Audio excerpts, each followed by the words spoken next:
Hello and welcome to Tonalist Paintings by M. Francis McCarthy. This is your painter in residence, M. Francis McCarthy, and the painting we are going to be talking about today is called Summer Trees, and it is an 8x8.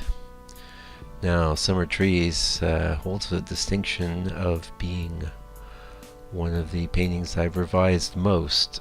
I have worked on this thing 4 times, which really isn't my style. This last iteration, it was an 8x10. I cut 2 inches off of it and made it an 8x8. I did that to quite a lot of paintings, about 5 or 6 months ago, and this is one of them. You can see the first thing I was doing. I think, the composition's okay of this painting. It's no award winner. However, you're going to see that my main solution for making this a better painting is to give it a more interesting sky, and that's what we're going to be watching today. I think these trees are sort of, I think in a previous iteration of or revision I should say, I made the trees much darker. I had a lot more stuff going on. I'd fiddled with this painting and fiddled, but you're going to see right now that basically we're going to go well past fiddling and right into just a completely and utterly different sky. So, I think so anyway. I haven't seen it happen yet. Now, I am recording this video on September 26th. However, it will not be released until October 30th. So, as I stated, I'm going to be on vacation. I will be writing a corresponding blog post to this video at that time, but I wanted to have all my videos lined up, and YouTube has a pretty cool feature where you can upload a video and then schedule it to be published at a specified date in the future. And so this is the 30th. Now I actually will be probably on my way back to New Zealand on the 30th, maybe on the 1st of November. Not totally sure there, but either way it won't be much longer after that. So, but I thought, why have a gap, and I will hopefully do the corresponding blog post before I get on that plane. If however for some reason I don't, we'll have a video out there that doesn't have a corresponding blog, which isn't the worst thing that can happen. But knowing me and my proclivity for being pedantic, I was going to say pederasty, I probably won't let that go. So we'll see. Anyway, I'm waiting for us to jump into the new sky here. I remember doing a bunch of big bold things to this painting. I don't really see any of them manifesting at the moment. Hopefully I grabbed the right one and I'm not wasting. No, I did. You'll see. It's sort of subtle, but a lot more interest in the sky in the top. Also, I created more contrast and brightness in the bottom. There we go. Here we go. We're jumping in now. So you're wondering, how is it going in the studio, Mike? Well, this is Monday, and I usually take Sunday off. Today, I covered over a painting called, I don't know, it was Sunset something. It was a 14x22. It had a really pretty sky in it, but I was trying to pull off this kind of thing that I'd seen another painter do,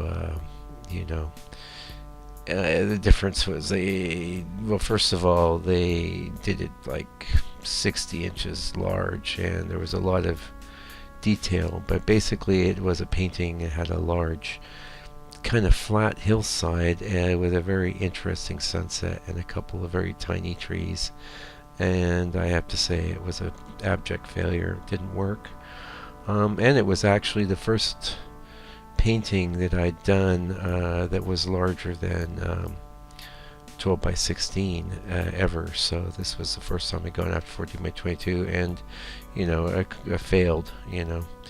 But as I am always pointing out to my students and anybody that bothers to listen to me, you've got to be comfortable with failure if you're going to be an artist, you know. In fact, you got to be comfortable with failure if you're going to be successful as a human being in any endeavor. Failure is just part of the territory. You can't succeed without failing once in a while. As you progress, you will gain experience. And what did I read today?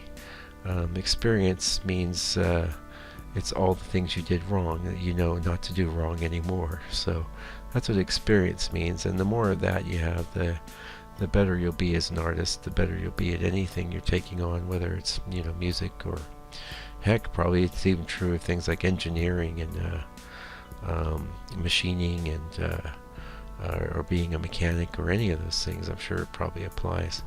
You can see one of my little ideas in this painting we're looking at right now is to do a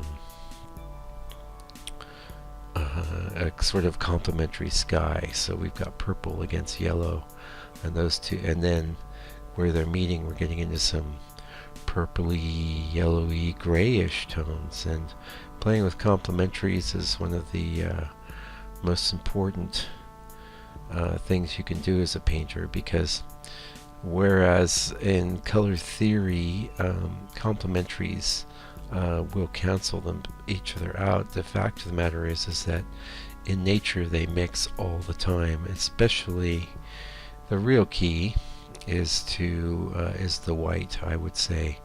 The more white you add into a mix, say of where yellow is interacting with violet or purple, the more you can get away with.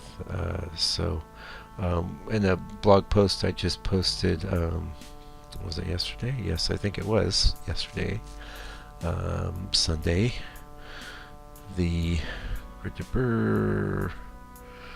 Sunday the 25th of September.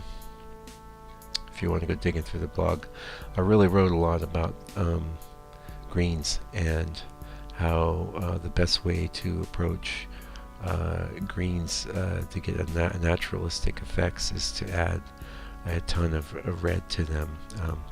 Mostly by red I mean burnt sienna, but I have this color from Gamlin. I think it's called Perline. I didn't put it in a blog because I don't really know how they even spell it, and so I was a little lazy, but I was using a bit of Perline today. Oh yeah, speaking of, so what was I doing in the studio today? It's Monday. I went off on a tangent. Well, I had this painting, the Sunset, whatever the Sunset Hill or whatever the frick it was called. It no longer exists in any of my records, so it doesn't really matter, because what I did is I sanded this painting down and I painted an entirely new scene on top, for which I'd done a study. And the scene I painted on top is the basic composition of the scene I painted many times.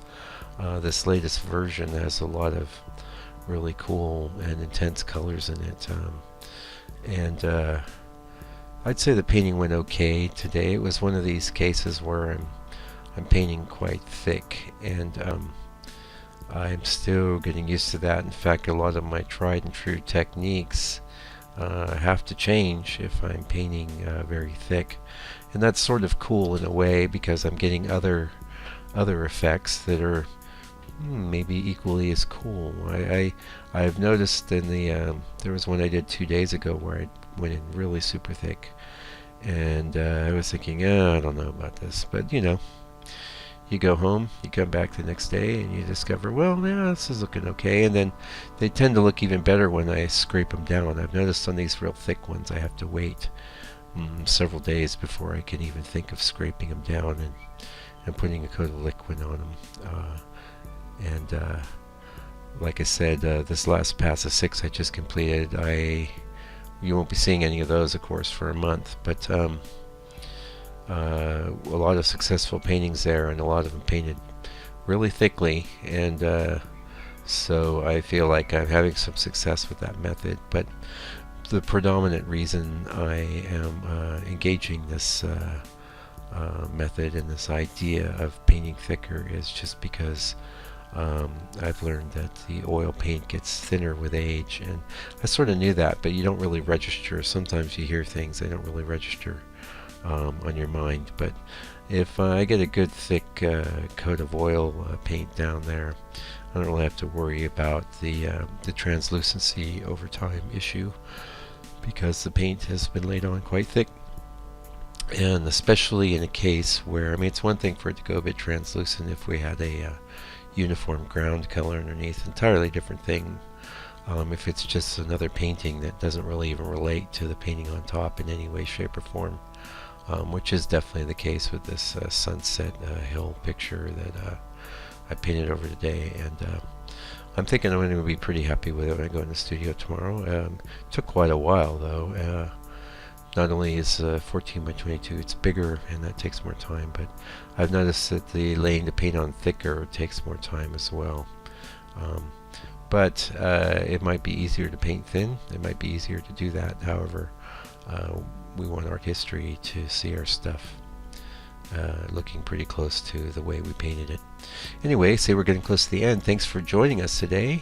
You can check out my site, which is landscapepainter.co.nz, and I'll be back next week. And meanwhile, take good care and stay out of trouble.